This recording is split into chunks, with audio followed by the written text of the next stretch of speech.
Well, everybody, welcome back to another episode of Not Tim 66. Garage doors going up. Sorry for all the noise. So Trump released I believe it's a 10-point plan today. At least this is when I saw it, on dismantling the deep state. Will it work?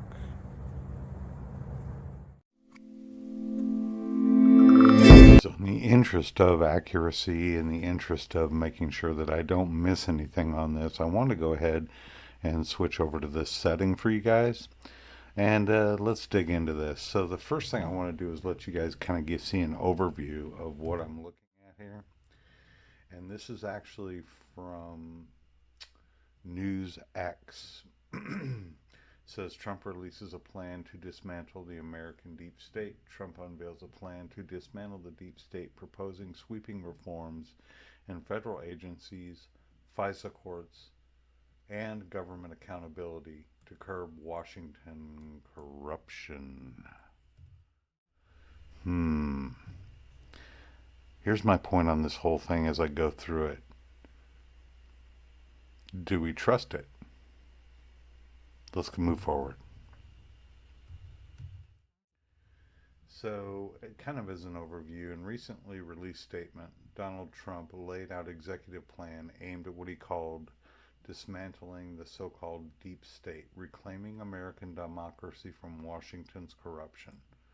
Trump's 10-point strategy aims to reshape federal governance, particularly targeting long-standing bureaucratic practices and structures within the intelligence and national security sectors, emphasizing transparency and accountability. His proposal includes executive orders, reforms, and a push for structural changes within the government agencies. And so I feel that it's really important that we remember. What I'm gonna do is I'm gonna kind of do a brief overview of this and maybe do some commentary afterwards. But I think the most important thing that we can say about this more than anything else is that we voted for this. So there's a trust factor involved. All right, let's move forward with this. So let's take the first point.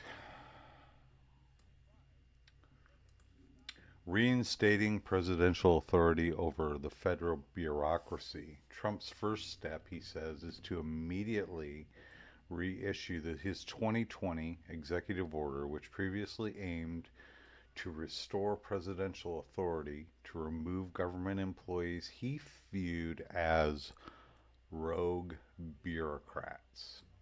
In his statement, Trump was direct about his intentions. Here's my plan to dismantle the deep state and reclaim our democracy from Washington corruption once and for all. And corruption it is. First, I will immediately reissue my 2020 executive order restoring the presidential authority to remove rogue bureaucrats, and I will wield that power aggressively.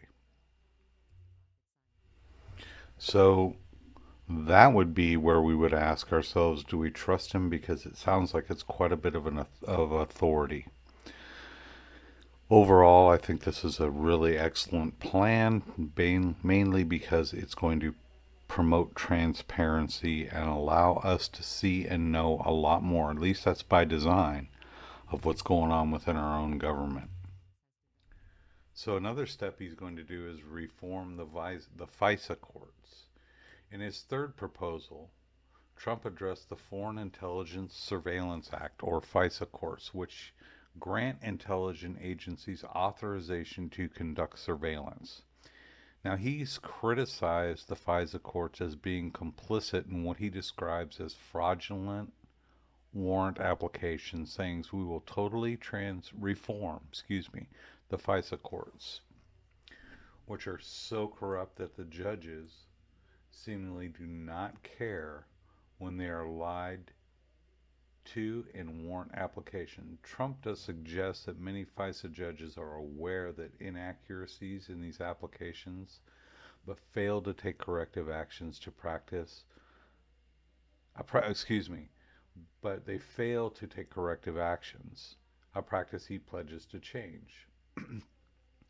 To uncover, expose any hidden abuses by government agencies, Trump intends to establish a Truth and Reconciliation Commission.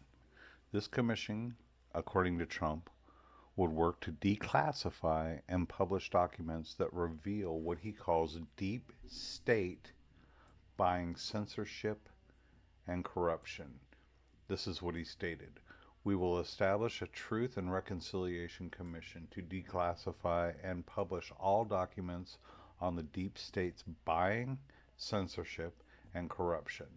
This measure, he argues, would allow the public to view the inner workings of these powerful entities, fostering transparency. Well, honestly, on paper that looks great. Because if everything is wide out in the open, it's pretty tough to hide stuff. Another issue that he has is cracking down on government leaks. Now, his fifth point, according to this article, Trump plans to implement major crackdowns on government leaks, targeting those who leak information to the media. He accuses these leakers of colluding with fake news to create false narratives and destabilize the government. Trump said, "We will launch a major crackdown on government leakers who collude with the fake news to deliberately weave false narratives and to subvert our government and our democracy." He also hinted at potential criminal charges for those found guilty of these actions. Excuse me again. To bolster oversight, Trump's sixth initiative proposes making each Inspector General's office independent from the departments that they oversee. Trump believes this physical and structural separation would prevent these offices from protecting what he calls the deep state. He said, "We will make every Inspector General's office independent and physically separated from the departments that they oversee so that they do not become protectors of the deep state."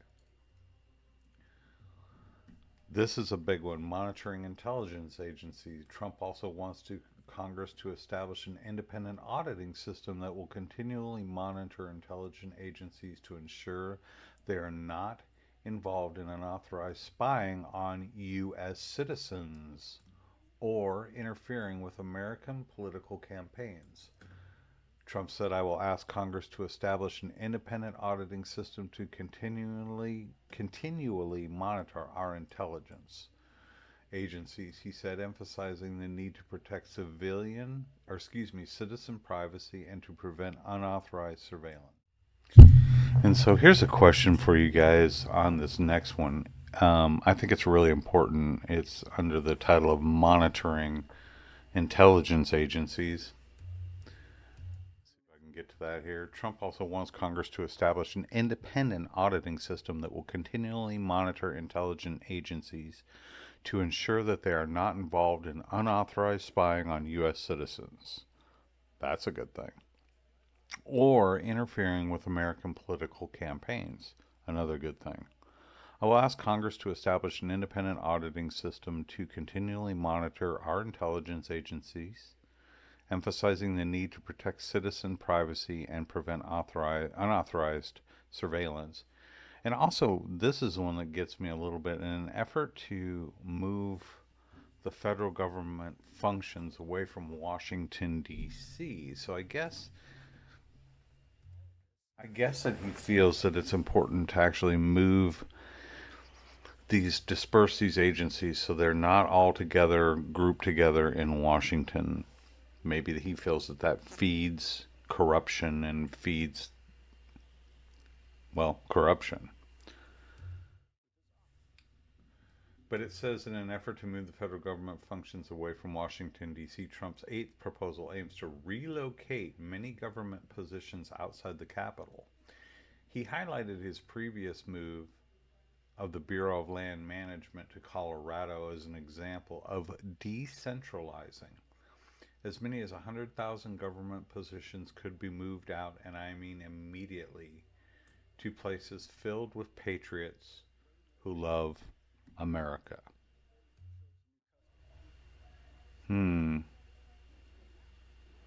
Leave a comment on that one. I'm not sure about that one. Restricting bureaucrats from private sector jobs. Now, Trump's ninth point involves curbing the revolving door between government positions and private sector jobs. Specifically, he wants to prevent federal government's officials from taking jobs with companies that they regulated during their time in government, which he says leads to conflicts of interest. That makes sense to me. We will work to ban federal bureaucrats from taking jobs at companies that they deal with and that they regulate, he said, citing the pharmaceutical industry as a prominent example of this issue. And then finally, Trump aims to propose a constitutional amendment imposing term limits on Congress. He believes that term limits would help prevent long-term accumulation of power, allowing for fresh perspective and reducing entrenched interests in Washington. This is how we will shatter the deep state and restore the government that is controlled by the people and for the people, he concluded. So, we're going to decentralize the government entities, move them out from Washington, and it sounds to me like quite a bit of transparency. And where that's important to me more than anything else is coming up with the UFO UAP hearings and what will be disclosed as far as the John F. Kennedy assassination moving forward. Now, he said that he's going to open those files up for everyone to see. And to be honest with you, I guess if you're on the wrong side of that, I would be slightly nervous if I was on the wrong side of something like that. But my point is this, is if this works and the government becomes more transparent to us, the people that elect these officials, then my point being taken about UAP, UFO disclosure, is made.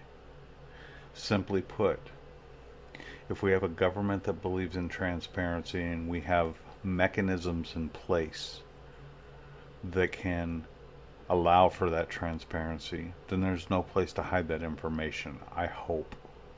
Now, certain aspects of it, again, I will reemphasize, I do not want to know what technologies we have that detect these things. I do not want to know what kind of surveillance capabilities the United States has, and I don't think any of our enemies need to know either. I don't think anybody in the world needs to know this information. What I do think we need to know is what the heck is going on, and I hope, here's my hope, and correct me if I'm wrong, that this is a step in the right direction towards that type of transparency for our government. Leave a comment and let me know what you think, guys. Thank you if you made it this far in the video for watching. I love you guys so much. All your comments are greatly appreciated. Don't forget to subscribe if you're watching me on YouTube. Follow me if you're watching on Rumble. And make sure that you, if you subscribe and everything like that, leave me a like or a dislike. Just let me know. Interact with the video. And let me know what you guys think one way or the other. I love the comments and I love the input. That's all I got for today, guys. We'll be probably doing a live tomorrow, Saturday the 9th. And I look forward to speaking with you guys further on these issues. Am I way off base? Do I need to start filming wearing my tinfoil hat? You guys let me know in the comments. And we'll see you again on the next one. Everybody have a great day.